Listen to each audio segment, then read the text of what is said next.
Hello, good morning everyone. এই যে এখানে আমি আমার বাবুর জন্য সকালের ব্রেকফাস্ট রেডি করে ফেলেছি।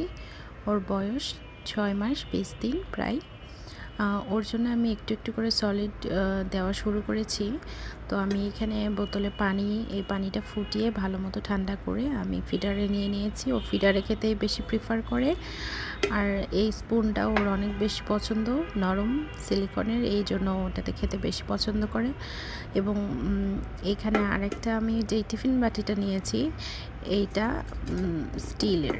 এইটা দেখানোর কারণ হচ্ছে বাচ্চাদের খাবার কখনোই প্লাস্টিকে স্টোর করবেন না। প্লাস্টিকে স্টোর করা কখনোই ঠিক হবে না। এই জন্য আমি এরকম একটা বাটি নিয়ে নিয়েছি। আসলে নতুন অনেক কিছু কিনতে কিনতে বাসায় জায়গাই নেই, তাই জন্য বাসায় আমার যে স্টিলের বাটিটা ছিল আমি এটাকে কাজে লাগিয়ে ফেলেছি। বাচ্চাদেরকে কখনোই প্লাস্টিকে কোনো কিছু সার্ভ না করাই ভালো। ভিডিওটি ভালো লাগলে থ্যাংক ইউ।